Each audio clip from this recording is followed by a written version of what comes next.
for me, more important is to know very good the music you have. Not only on the playlist, but all the music you have. You see Spotify as a social media platform, and it's like your timeline feed is your discography. Yeah, because they spread even more your music. But the target, the audience, is 99.9% of the people in the world that listen to this platform, the streaming platforms nowadays.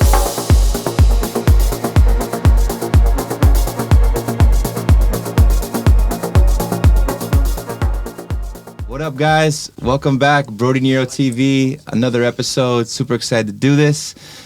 This is a super personal episode. I'm here with Dimo BG. Welcome, my bro. How are you? Hello, I'm perfect. Thank you very much. Nice, nice. So first time in Bali, and I remember a couple of days before you got here, you said you had heard it's a magical place. Is it living up to the expectation so far? I think it's even more than I was expected. So far, it's just amazing. Nice. Yeah, it's my first time in Bali, and I'm really excited to play tonight. Cool, cool. Yeah, we're looking forward to that. We'll talk some more about it. Speaking of magic, bro, I want to give you something here. So we have a really great sponsor named Kenny Parker. Okay. It's a clothing brand from Australia, and I'm wearing their brand right now, and they've got something for you to check out. So please open it. It's a gift from them. White t-shirt. Yeah. So Kenny Parker has a cool store, a boutique shop here in Canggu. I'll put the link to the store in the description of the video. It's really cool, bro. Yeah, super nice. Oversized, nice quality. I think I like. Yeah, I like it. Cool. Good. Enjoy. Thank Enjoy. you.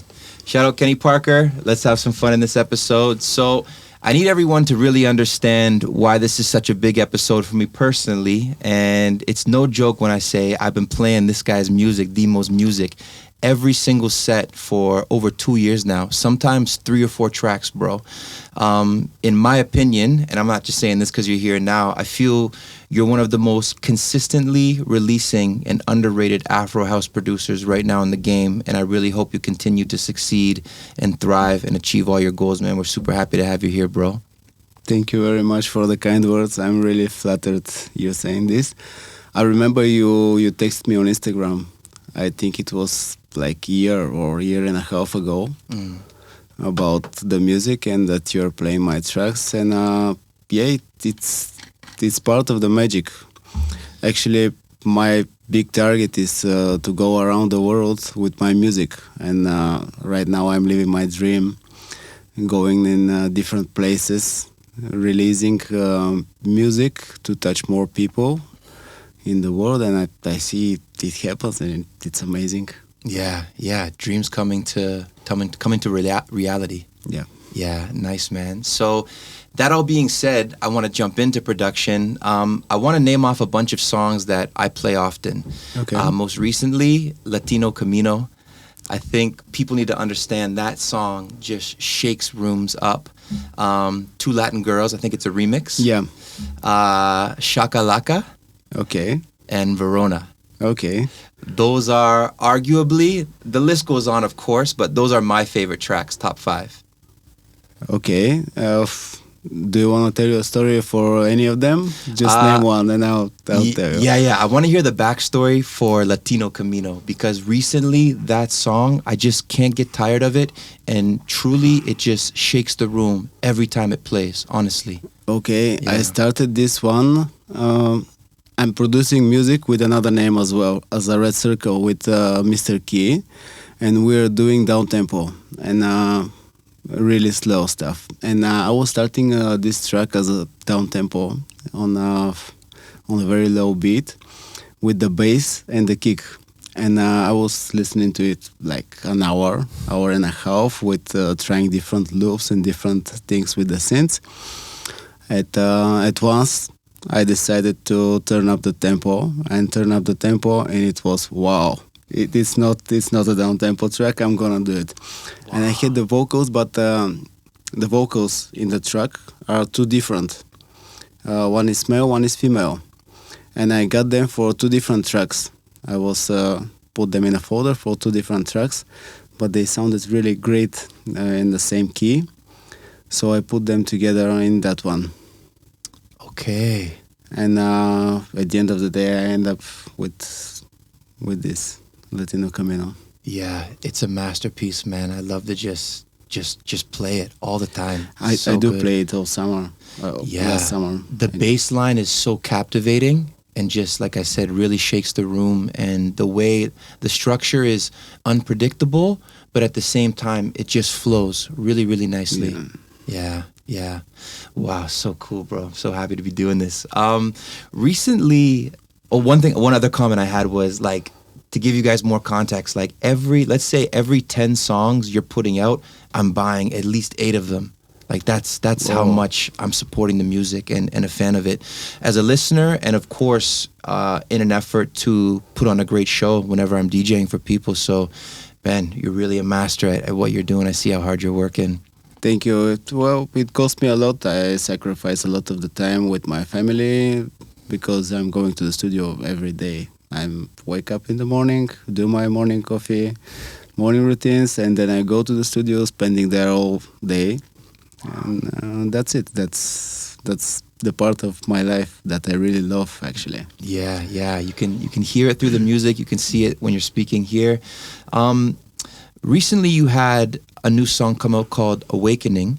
Yeah. And I believe in the caption when you posted about it, you said something along the lines of it being a very spiritual song that had some deep meaning for you.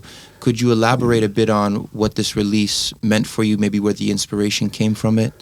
Well, as I told you before, I really love the way I travel in the world, and I'm inspired when I touch a different culture, when I meet new people, and I'm trying to get pieces of everything I touch to in the world. So I had an experience that I think that opened my eyes last year, and I started to put different things on the tracks. And actually, this one is the first that I put something more, I put some of my spirit inside the track. Mm-hmm. And I think that the music is the tool that connects artists with the people, so they can feel your emotion through the music. And for me, as a producer, as a DJ, it's very important to make the connection between the DJ, the artist, and the crowd on the dance floor. And even in my sets, they're all different. And when I see that the direction goes to the connection and there is a click, it's amazing. And this is the thing that I'm searching for, to make a connection between the artist and the people. That's why I put emotions in the track, and the music is the tool that do the connection. Cool. I'm always fascinated by this stuff. You had mentioned something, and please, whatever you're comfortable with sharing, you had said you had some sort of spiritual experience. If it's super personal, you don't have to share it, but I'm curious because all of this stuff is contributing to art that makes a big impact. Would you be able to share a bit on what this spiritual experience was? It's personal. Okay. It's a personal. Okay, fair enough. Easy. On the way to Bali, I saw, like at the airport, it's a pretty consistent thing with you. You had posted working on a track. And for me, this reflects your work ethic and how hard that you're working on a day-to-day, week-to-week basis. I'm curious, I have a few questions here, all leading to the same thing. What's fueling your drive? What's feeding your spirit? Why do you think your output for music is at this level and at this speed, even this far into your career? As I told you, the big target for me is to go around the world with music. To make it, I need music. To have music, I need to produce it. So I'm using every free time, every second that I have to do something new. Wow. Everybody knows that on the airport you cannot do a full track, you cannot mix, you cannot master it. But there are a lot of stuff you can do on headphones, like quick arrangement or fixing some stuff to send to the project for a collaboration. Actually, on the Doha airport, I was rearranging a track that I'm doing right now with Andor Gabriel, and he was texting me a few hours before, and I said, just let me to land, and I will do the arrangement that we agreed on, and we'll send you for the vocals. Wow. And this is what I did.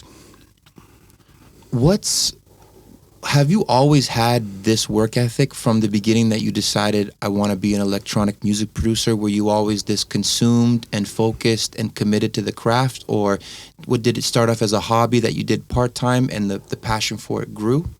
Well, I'm a DJ from 26 years already, and I think it was like 15, 17 years ago, I realized that to be different, I need to do my own tracks, because at that time there were not so many tracks coming out every week like it's now, and most of the DJ were playing same stuff. So if you stick out of the crowd, you need to get something exclusive, and the easiest way and the logical way was to start producing my own music. And with the time I built that ethic, you said, and I'm working a lot of time to keep it. And I have actually now I'm in my second studio that I built for myself, and it's like my day job. Wow. So I really want people to have context here of your workflow and your output. I mean, I was looking at your Spotify discography, and just in 2024 alone, like 20 plus projects came out with your name on it. A combination of, I think the majority solo, of course, a bunch of collaborations, some features, stuff like that. And here we are, like just at the tail end of January, and there's already 2 projects out this year with your name on it too. I think there are 4. Oh, 4? Yeah, I get every week. Yeah, in January. Yeah, dude. So I'm curious now. We talk about this pretty frequently on the podcast because there's people that have different opinions. There are people that say you need to be releasing often in order to stay relevant, let's say, in the scene, because there's just so much music and content coming out. Then you have people on the complete opposite end of the spectrum saying that, you know, you have to keep your integrity as an artist. You shouldn't rush anything. Take your time. Put out a few great things instead of trying to rush out a bunch of average sounding things. When you hear both of these opinions, where do you find yourself? Because for me, you put out great quality stuff at a super high speed. So what's your opinion on people putting out a lot of music, keeping the quality of the art also? I was reading an article about this year and a half ago, because I had like 20 tracks finished, and I was thinking about what is good to release too many in the month, or to spread them to the whole year. And I get to the answer that if you have something and it's ready to be released, you better release it, because I'm looking right now at Spotify as a social media, like Instagram or Facebook, and it's like if you have 10 photos, to post just one, and to post the other photo next month, but it's already old and you look different. And why to keep this 1 month for yourself while you can put it out and people can enjoy this content? Oh, wow, interesting. You see Spotify as a social media platform, and it's like your timeline feed is your discography. Yeah, something like this, because to be honest, the audience of us, of DJs and music producers, are the users of Spotify, and that we are not doing it for the other DJs. Of course, they are very important because they spread even more your music. But the target, the audience, is 99.9% of the people in the world that listen to the platforms, the streaming platforms nowadays. Yeah. And the Spotify is the major one. Right. So I'm looking on it like a social media, of course. Yeah. I'm curious, do you get like specific feedback from your audience? Is there a demand to release at this speed? Is it, of course, I understand you've said now that you have so much content and so much music that you're in a position to put it out that fast. Have you ever considered or had any sort of feedback that it maybe was too much or too fast, or do your fans demand this speed? I was just curious, the feedback from your audience. I have a feedback that I'm releasing too much, but not from my audience, and from other producers and label owners. But I have the opposite feedback from fans, because I play my unreleased tracks in my set, and they're texting me on the Instagram stories, when it's coming out, where can I hear it? So it led me to, I need to release it. Wow. Cool. The people are asking, so you gotta give it to them. Look, I realized that as an artist and a DJ, I need to please the crowd. I need to please the people. If they're happy, the promoter is happy, and everybody is happy at the end of the night. So how can I keep people happy? To give them what they want. If they want to release the track, I release it. Mm-hmm. And if I can make one people happy, it's a win. No doubt, no doubt. That's it.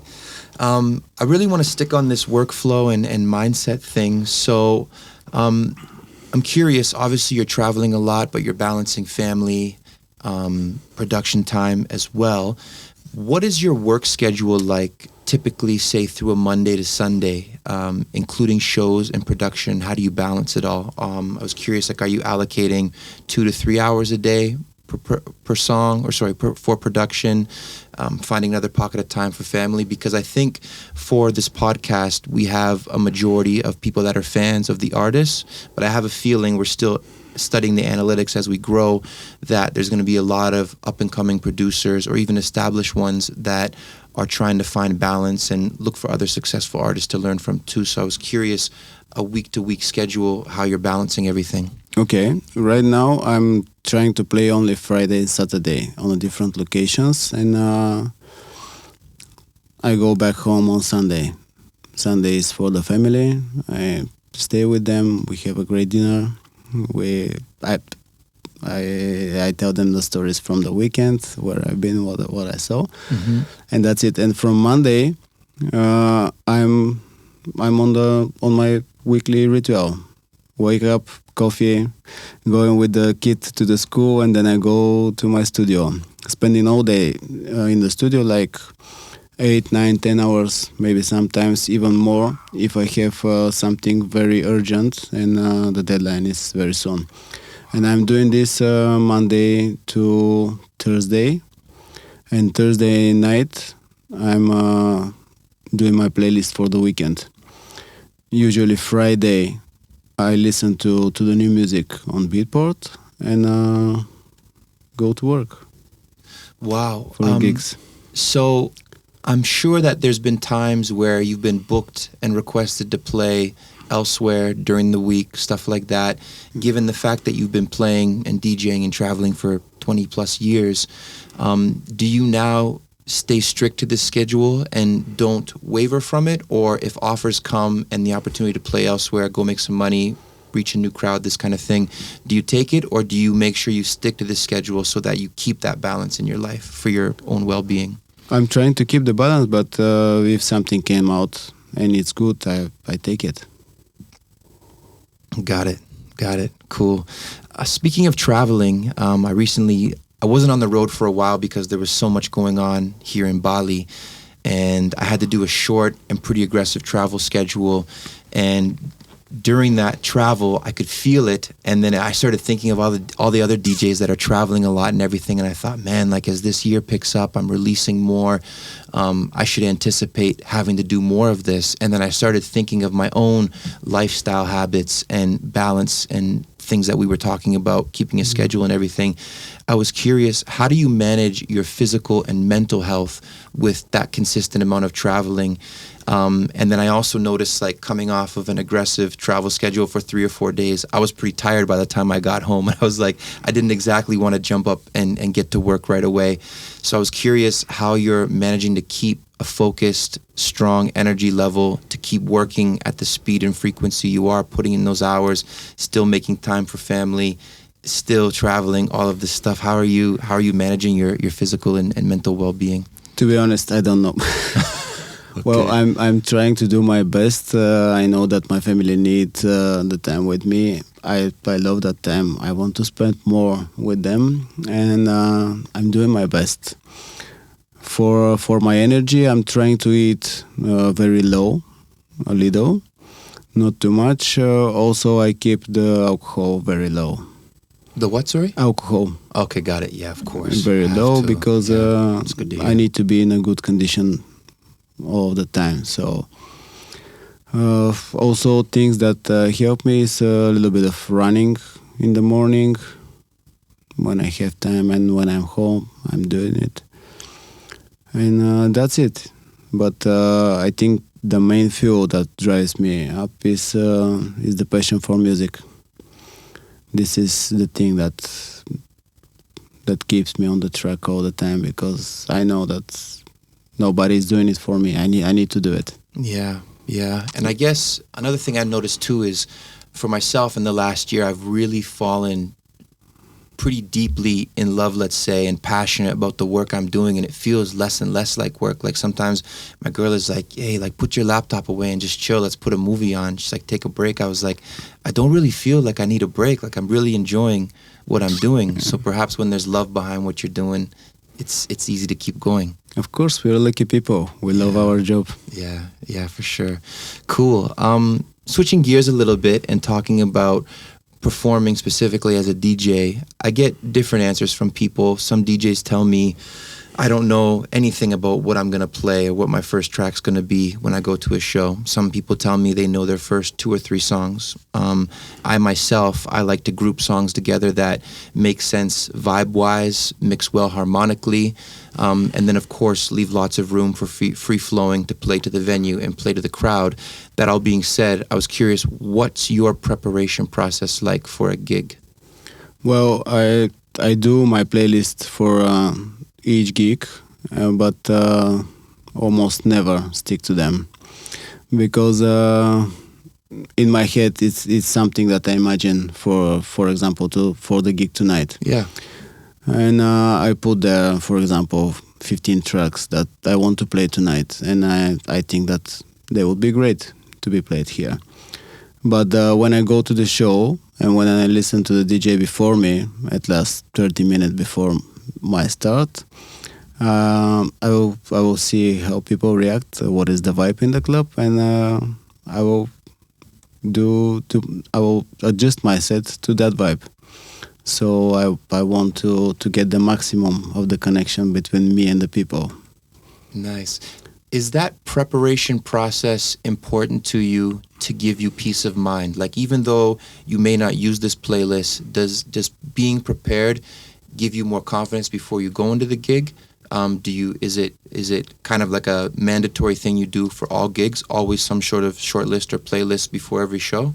Of course, being more prepared means it's going to be more easy when you stand behind the decks, and I always want to be prepared. Of course, it's number one thing.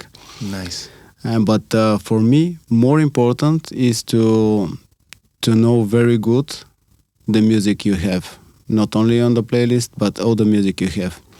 And it's like a working ethic collected through the years. So at the time when I download any track, I put it in a special folder. Oh, this is a cool track, but it's too deep. So I put it to the deep house, but maybe down to the list. So I know that if I go to deep house and go down to the list, I have some tracks that are deep and they are down. And when the time is come, and I need to play something like this, I know where to find it. Cool. And for me, this is more important, to know your library very good. Yeah, I would agree, man. I always appreciate myself when I leave time the day before the gig, or even a couple days before, depending on the schedule, organizing some music before I go in there, because it's just nice to have a couple go-to. Sometimes your nerves, or sometimes there's a factor that throws your focus off, and if you know that there's something there organized, you can lean on it to kind of build that momentum and then carry the journey. Yeah, of course. Yeah, nice. Cool, bro.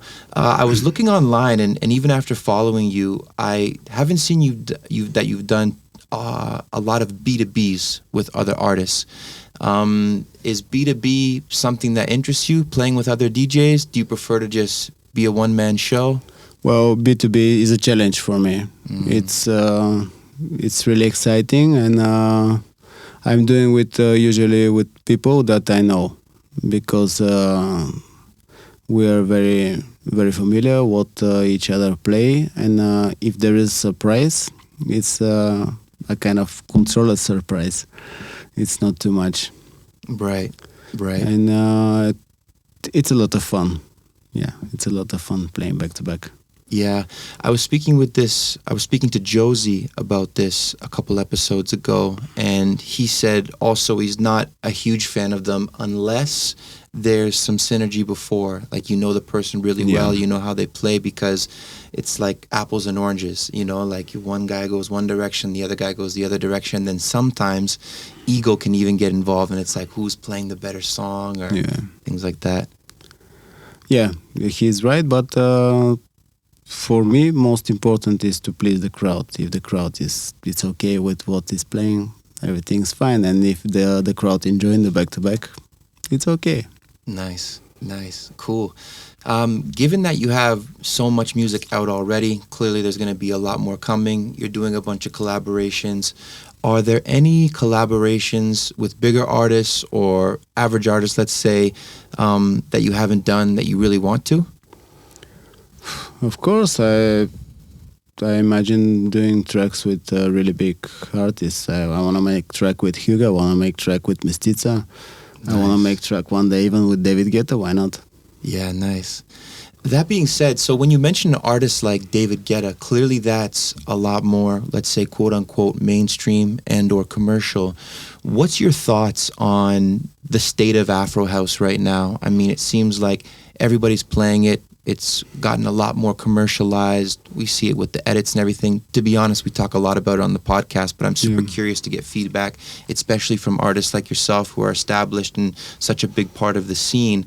What's your thoughts on the fact that it's becoming more commercialized? Are you cool with it? Do you think that it's important to take a stand and preserve the culture and sort of the underground aspect of it and keep that there for it? Or you cool with where it's at and where it's going? What's your general thoughts? With the years, I see that the trend is changing many times. So Afro House started with like an underground genre, and it was playing only in some kind of subcultures and small venues. But then it became better to listening for the people. They started to like it more and more, so it became a mainstream, and that's normal, of course. But when something is mainstream, getting big, and at the end it blows. So something new is coming very soon. So that's my opinion. Right. So you're cool with its evolution. You don't have any issues with the fact that it's becoming more commercialized, let's say, and less underground? There's nothing bad in the commercial music for me. Cool. If people like it, it's okay. Yeah, I mean, I'm with you. If you can make a party and everybody's happy with this music, it's fine. Yeah, that's a great mindset. I like it. I mean, I saw a clip on Instagram a little while ago, and it was a couple people in a circle doing a podcast, and they were saying how they feel they don't like Afro House anymore because they feel it's gotten gentrified, something like this. And I thought, what, such an extreme thing to say. And I don't know, my mindset, I'm pretty chill about it. I think I'm of the belief that if something is underground and then it becomes less and less underground, it's because more and more people are hearing it, more and more people are liking it, so it's a positive thing. There are a lot of Afro House right now that are out, and actually I don't call them really Afro House, but they're in the Afro House section. For me, they sound more like a tribal house, and it's a mixture between the old tribal house and the new melodic sound. So you get the percussions of the Afro House, a little bit of the pulsation of the Afro House, but at the same time you got the synths from the melodic. And for me, this is something that will be big very soon. And I think this is the direction of change. Yeah, dude, I completely agree. A new friend of mine, an artist that we also had on the podcast, his name is Dean Walker, and he put out an EP. It went #1 on Beatport in New Afro House The EP's called I Poppy, and it has the one song's called I Poppy, and the second song's Caliente. And I think it's exactly what you're saying. There's an Afro vibe to it, but really powerful synths that you would probably hear in melodic or techno. And it's my favorite style of music to play at the moment. Yeah, I know Dean. I play that tracks. Oh yeah? Yeah. Yeah, nice. Yeah, I love this. I love this style. I love if this is what you're saying is potentially the new direction of Afro House, I'm all for it. Yeah, for me this is a reasonable solution. Yeah, yeah. I'm curious then, just sticking on this whole Afro House thing and the evolution of it, where like are you happy with the direction that it's going overall? Do you see, is there something missing within its sound that you want, that you yourself think that you could put in your music to help lead where Afro House is going? For example, you had mentioned we're hearing the melodic stabs now and synths and things of that nature, and how we can agree that it sounds super cool. Yeah. Is this something you want to do more in your music? Is there something in your brain that you hear, in your mind, your soul, that you want to put into music to help push the sound forward? Yeah, I'm already doing it, and my first 3 releases of the year are exactly that sound, but not bad. And I'm always trying to keep my signature sound from the past, that tribal rhythm, that groovy bass that you were saying in the beginning. Yeah. So I will keep doing Afro House with some synths and of course organic instruments, because I want to sound live. Yeah, nice. I noticed that maybe it's just because of the songs that I'm choosing, but you tend to have vocals pretty consistently in most of your music. Is that because you just enjoy having vocals all the time? Do you believe that good music needs to have vocals so that it's catchy to your audience, or? Maybe it's because many of the times I start with the vocals because I'm searching for vocal and I see, that vocal is going to be great with my beat, so I'm doing tracks with vocals, but not very often. For example, Veron is it's an instrumental track. True. Yeah, it's no vocal, and it's my number 1 track so far. Wow, that's the number 1 on beatport too. Yeah. No, it's not a number 1 on beatport. It's my number 1 track. But I thought when I looked on beatport, I thought I saw Verona at the top of the list for like your top 10 releases. Yeah, it was number 2 on beatport. Okay. But it didn't go to number 1. Okay, got it. If I remember right. Yeah. We have to check. We need a fact checker here on the podcast. Later. Like Joe Rogan. Yeah. Nice. Cool, man. In a time where singles and EPs, I mean, in my opinion, I think it's pretty obvious that people are putting out singles because it's easier to get more streams and they're staying away from albums. Do you have any intention to potentially do another album? If you were to do an album project, how many tracks do you think you would put on it? What's your opinion on releasing EPs and singles versus full-on albums? Well, it was very interesting for me, the same question, and that's why I released an album 2 years ago, and I see that EP is the truth.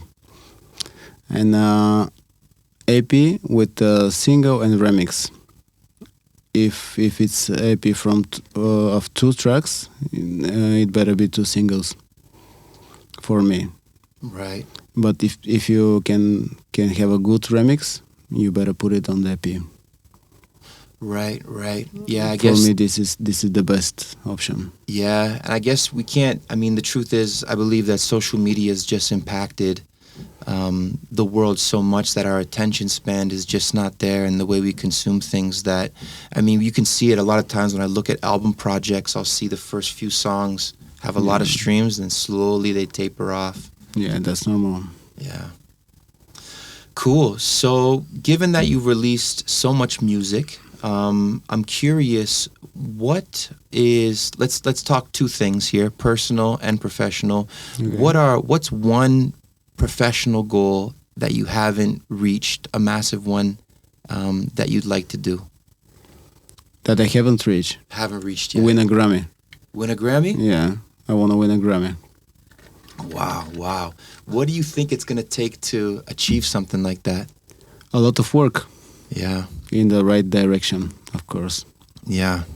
Cool, man. I guess correct me if I'm wrong and let me know your opinion, to go for a Grammy, the sound would have to be even more global, even more mainstream, even more commercial.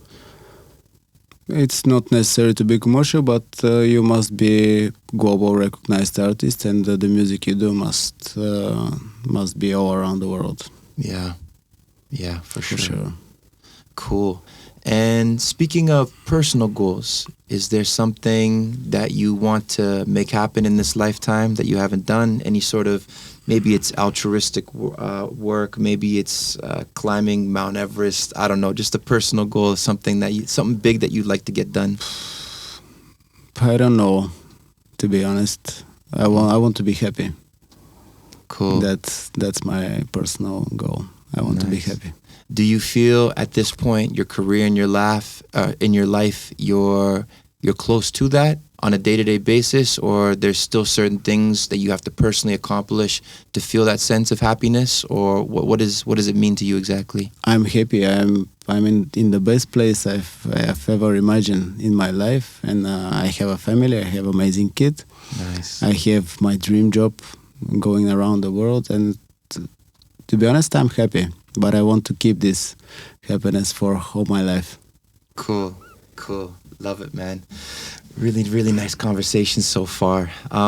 Again, switching gears a little bit. Okay. We've talked about it a whole bunch. Social media, it's obviously a huge part of our day-to-day lives. It's now the new channel and way that people hear about music, consume it, learn about it, etc. I was curious, what's your approach to social media and social media marketing in general? How intentional and how planned ahead are you with how you're structuring posts and thinking about what you're going to post? Maybe there's a calendar or something like that. And how much of it is free-flowing and organic for you, and how are you finding that balance? All of the content I upload is free-flowing. I have few things to do for sure. My weekend schedule, I upload always my weekend schedules on Monday or Tuesday, and the other thing is that I need to upload the upcoming tracks before the release date. For me, this is very important. Everything else, like stories and posts in Instagram, it's free. Got it. Keeping it organic. Yeah. Nice. I'm curious, all that being said, you've mentioned all the things you have going on. It sounds like, and I'm perceiving and assuming that you're a one-man show, but are you really? Do you have a team with you, assistant, PR, someone helping you manage label, production, anything? So far, behind Dimo is just me. Wow, taking care of everything. Yeah, I have an agent that is taking care for my gigs, but that's all she do. Wow. So I'm curious your thoughts when you hear this. They say, if you want to go fast, go alone. If you want to go far, go together. Yeah. When you hear that and you think about the fact that you're having success, but you are where you are as a one-man show, do you foresee yourself having to expand and have a bigger team? Of course. Yeah? I'm looking for that team. Yeah. What are the components or some of the key positions that you're, let's say, scouting for to help push you further, and how would they be helping you? A good management. For me, this is the key for the bigger growth of any artist or any job, anything. If it's managed by people who understand the business and know what they do, the success will be way bigger, of course. I'm an artist. I know how to do music. I don't know how to succeed with business. Yeah, because I imagine, let's say, for example, in a 24-hour period, if you want to give 10 hours to music, but there's 1 hour to do stuff that a manager would do, it's taking away from the focus and the craft. Yeah. So that's why it's nice to have the team. I'm running two record labels, and I'm keeping a lot of time for them. Of course, I have partners on those labels, but I'm putting a lot of time on this too. Wow. And do you feel it impacting the creative process as well? Of course. Yeah. Of course, it brings you out of the focus of producing, so you need time to go back to the production process. Got it. In your mind and in your experience, let's say if you were visualizing the optimal situation and optimal scenario for you as an artist, what would that team consist of? Manager, agent, probably mixing and mastering engineer, because it takes a lot of time for me to do all the mixing and master stuff of my tracks. And I don't know, maybe a personal assistant, somebody to make the connection between all the people working behind me. And of course, somebody that will do the marketing thing, because I think it's very important. Yeah, I completely understand. Well, man, hats off and respect to you, because to be able to manage everything you're managing right now and still be achieving the success and have the output that you have, it's a lot, bro. And you still, like, the impression that you give me is you're grounded, you're confident, you know what's going on, you're alert. But I would assume, and it's probably an interesting thing, I'm curious, once you have all of these key roles in place, what could Dimo achieve? I don't know. I hope to see it soon. Yeah. Nice. Probably I'll win a Grammy. Well, that's what I'm thinking, man, because it's like, if we all have our personal and human limitations, right? Yeah. So as I just stated, like, imagine having an optimal manager, a PA that's on top of their game, a focused marketing director, a mix and master engineer, like all these key people firing at 100%, allowing you to focus on the main thing, which is the music. Like, what could you make in that case? We will see. Let's see. Hope you get that Grammy, dude. Thank you. Cool, man.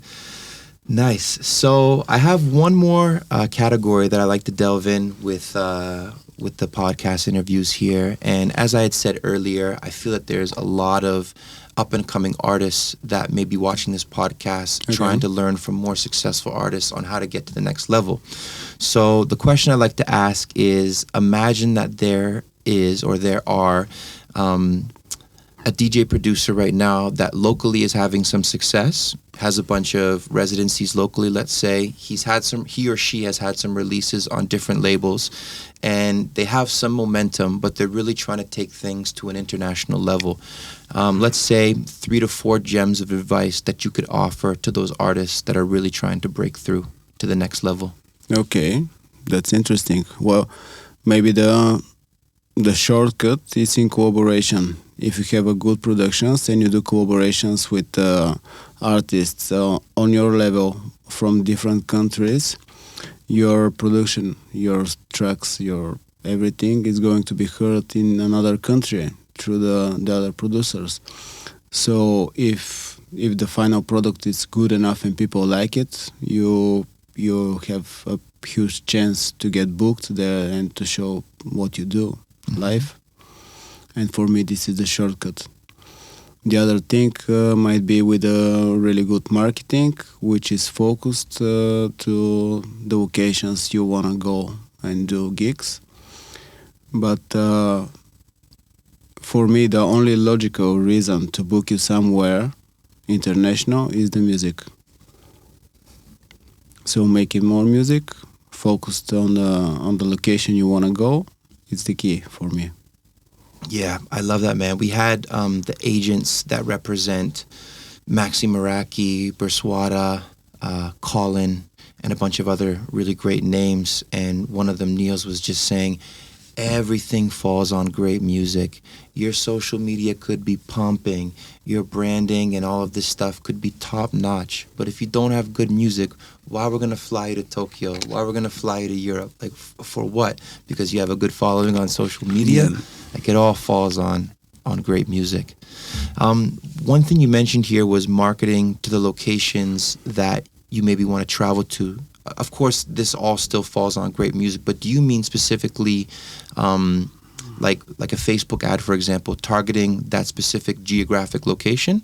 I don't know. Maybe marketing expert might say it better, but for me, if you take your music or your catalog and put an advertise on a specific location, for example, Ibiza, and your music is always on the stream and on the news feed everywhere in the people in Ibiza, you might get a lot of listeners at that place. So if you have listeners at that place, promoter obviously will book you there to bring you live.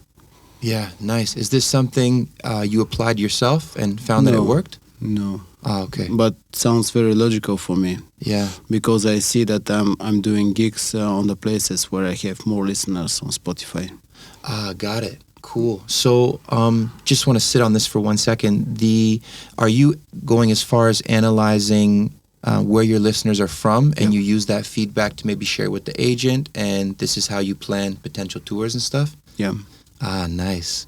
Wow. So another tip it sounds like to put on there too is analyze where your listeners are coming from in your audience, your followers, everything. Analyze and understand the data. It's data. Crucial because sometimes the data is not exactly what it means on the first look. Ah, okay. So really look at it and be careful. Yeah. You don't want to end up on the other side of the world at an empty show. There's a lot of tutorials what exactly means those numbers. So there are also, I think, additional software that can bring all your data from all the platforms and give it to you. Cool. Love it, man. Well, dude, thank you again for taking the time to do this interview. I got a bunch of value. I'm sure the people that are watching did. Again, it's really crazy to know that just being a fan of your music 2 years ago, showing love on Instagram, DMing you a bunch, always asking for exclusives, remixes and edits and this stuff. And now 2 years later, it's manifested into a real-time conversation and you playing the 2-year anniversary, by the way, of my Tuesday party, which is today. So super cool, man. Glad you're here and appreciate you being on here. It's my pleasure. Thanks a lot for inviting me. I'm having a really great time in this conversation. Amazing, bro. Cheers. Guys, you heard it first exclusively here on BrodieNeroTV. We'll see you in the next episode. Peace, love, and light.